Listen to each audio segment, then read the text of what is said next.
Hi అండి. నేను మీ స్వరూప. మీరు చూస్తుంది స్వరూప మల్టీ బ్లాగ్స్ అండి.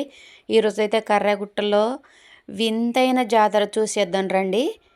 అసలు ఎంత ఎండిపోయిన చెట్లు, మండే ఎండలు చూడండి. ఎలాంటి ప్రదేశంలో ఈ జాతర జరుగుతుందో. ఈ జాతరని మాత్రం ఆదివాసీలే జరుపుతారండి. చాలా చాలా బాగుంటుంది. ఛత్తీస్గఢ్, మహారాష్ట్ర, ఆంధ్ర, తెలంగాణ ఈ 4 రాష్ట్రాల మధ్యలో జరుగుతుంది. ఇక్కడైతే బీరమయ్య అంటే భీష్మ శంకరుడు అంటండి. నాకైతే స్టోరీ పూర్తిగా తెలియదు. బీరమయ్యకి, రామయ్యకి, శివయ్యకి ఏదో సంబంధం ఉందండి. అదైతే నాకు తెలియదు. ఎందుకంటే నవమి అయిన వారం రోజులకే జరుగుతుంది. కరెక్ట్గా వారం రోజులకే జరుగుతుంది బీరమయ్య జాతర ఎప్పుడైనా. పక్కనే శివయ్య కూడా ఉన్నాడు. ఆ శివయ్య టెంపుల్ కూడా నేను చూపిస్తాను మీ అందరికీ. మేమైతే కొబ్బరికాయలు కొట్టుకున్నాము. తర్వాత పల్లవి కూడా కొడుతుంది. పసుపు కుంకుమ కలిపి బండారుగా పెడతారండి ఇక్కడైతే. ఒక చూసేయండి, బీరమయ్యని చిన్నగా తీసాను.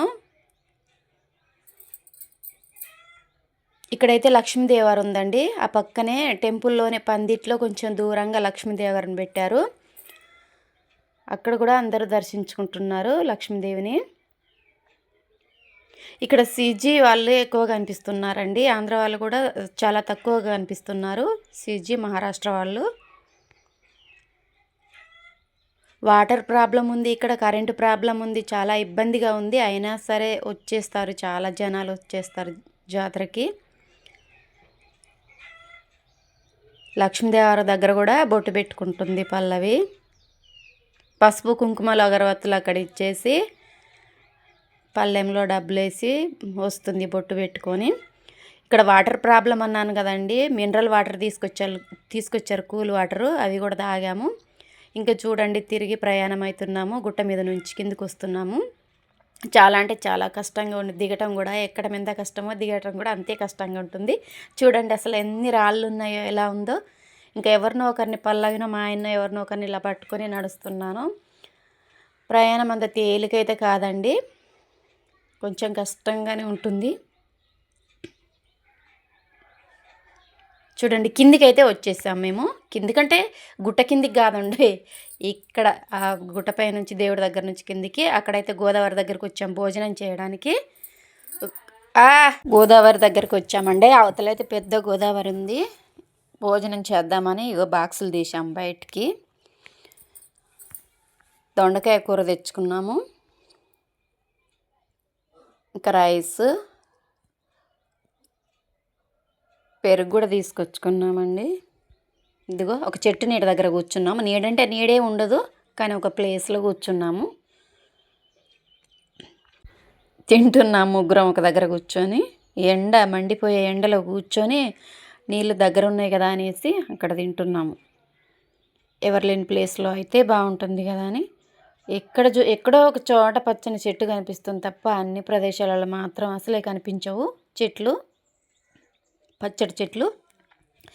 ఇంతలో ఒక పడవ వచ్చింది, నావ, ఇంజన్ నావ. అక్కడ నుంచి స్టార్ట్ చేసుకొని వస్తారు, కానీ ఇక్కడ దగ్గరకు వచ్చినాక స్పీడ్గా ఇంజన్ స్టార్ట్ చేస్తే స్పీడ్గా వస్తుంది కదా అనేసి ఆపేసి చిన్నగా నెట్టుకుంటూ వస్తున్నారు. ఇది అవతలొడ్డు వాళ్ళు జాతరకే వస్తున్నారు ఆ నావలో. ఇటు వచ్చి జాతరకు వచ్చారు. మళ్ళీ తిరిగి వచ్చాము భోజనం చేసేసి. చూడండి, చాటలు, పుచ్చకాయలు, వాటర్ బాటిల్. కరెంటే లేదు కానీ వాటర్ బాటిల్ మాత్రం ఉంటాయండి. అక్కడ కనిపిస్తుంది చూడండి సీజీ బస్ రెడ్గా. చాలా దూరంలో ఉంది కాబట్టి అలా తీశాను. ఇంకా రోడ్డు ఎక్కాము. రోడ్డు ఎక్కితే చూడండి, ఏదో పెద్ద వెహికల్. ఇదైతే చాలా పెద్ద వెహికల్. అక్కడ ట్రాఫిక్ జామ్ కూడా అయింది. ఇది మహారాష్ట్ర నుంచి వస్తుంది అనుకుంటా. ఇక్కడైతే మన బైక్ పెట్టాము. ఇదేనండి సీజీ వెళ్ళే రోడ్డు. ఈ వెహికల్ చూడండి, అమ్మమ్మమ్మ ఎలా ఉందో అసలు. వామ్మో, ఒక స్వీట్కి చీమలన్నీ పట్టుకున్నట్టుంది విచిత్రంగాను.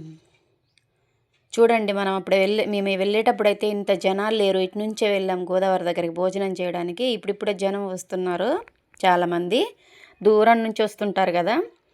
ఇగో ఇదైతే లొటపెట్టల గండి అండి. ఈ లొటపెట్టల గండి ఇంతకుముందు వాగు వర్షాకాలంలో దాటనిచ్చేది కాదంట. ఇది ఛత్తీస్గఢ్, తెలంగాణ మధ్యలో ఉంది. దానిపైన ఇలా ఎండిపోయిన చెట్లని మొట్లుగా చేసి నరికి మధ్యలో బ్రిడ్జ్ లాగా చేసి అవతలకి ఇవతలకి కాలినడకన దాటేవాళ్ళంట. ఇప్పుడైతే అలాంటి బాధ ఏమీ లేదు, ప్రాబ్లం ఏం లేదు. శివుణ్ణి చూపిస్తానన్నా కదండి, ఇదిగో ఇక్కడే శివాలయం ఉంది చూడండి. నేను కూడా ఎప్పుడు చూడలేదు, ఇదే ఫస్ట్ టైం అండి శివాలయం చూడడం కూడా. అక్కడ వరకే వచ్చి వెళ్ళిపోయేదాన్ని బీరమయ్య వరకు. అయితే ఇక్కడ శివాలయం కూడా ఉందనేసి తెలిసి వచ్చాము ఇక్కడికి. చూడండి లోపల నాగులమ్మను నాగేంద్రుడు ఉన్నాడు. రియల్గా ఉన్నట్టున్నారండి. చాలా భయం వేసింది దగ్గరికి వెళ్ళి వీడియో తీయాలంటేనే. ఇంకా దూరం నుంచే బయట నుంచే తీసాను వీడియో. మా ఆయన కూడా ఇంకా దర్శనం చేసుకొని దండం పెట్టుకున్నారు. ఇంకా రిటర్న్ అయ్యాము. సరే సీజీ వెళ్తున్నాము ఇప్పుడు. సీజీ రూట్లో అటు ఎప్పుడు వెళ్ళలేదు కదా అనేసి చూడండి రోడ్డు పక్కన ఎంత దగ్గరగా ఉన్నాయో వాటరు. అసలు తేటగా చాలా మంచిగా ఫిల్టర్ చేసినట్టున్నాయి. దోసిట్లో పట్టుకొని తాగేటట్టుగా చాలా నీట్గా మంచిగా ఉన్నాయి చూడండి. అది అవతలొడ్డు వరకు తీసాను వీడియో. ఇలా పట్టుకొని దోసిట్లో తాగాలనిపిస్తుంది, అంత తేటగా మంచిగా ఉన్నాయి గ్రీన్ కలర్లో. ఇంకా అక్కడ నుంచి మళ్ళీ స్టార్ట్ అయ్యాము, వెళ్తున్నాము. అసలు 2 అవుతుంది ఎండ, ఎలా ఉందంటే మండిపోతుంది. వెళ్తున్నాం. సీజీలోని ఒక ఊరండి ఇది, హాస్టల్ ఉంది, లేడీస్ హాస్టల్. ఈ కిరాణా దగ్గరే మా ఆయనకి ఏదో పని ఉందంటే వచ్చాము కిరాణా షాప్ దగ్గరికి. కిరాణా షాప్ దగ్గరికి వచ్చి ఏవో తీసుకున్నారు మా ఆయన కూడా. ఇదిగో సీజీ బస్ చూడండి ఎంత ఫాస్ట్గా వెళ్ళిపోతుందో. ఇంకా అక్కడి నుంచి మళ్ళీ రిటర్న్ అయ్యాము. మళ్ళీ తీస్తున్నా నా గోదావరిని అయితే చాలా సంతోషంగా ఉంది చూస్తుంటే. అందుకనేసి మళ్ళీ తీశాను. ఈ కట్ట ఉందండి, కట్ట లేకపోతే మాత్రం చాలా డేంజర్ అసలు ప్రయాణము. చాలా జాగ్రత్తగా చేయాలి. పెద్ద ప్రమాదాలు అయితే ఏమీ జరగలేదు. బాయ్.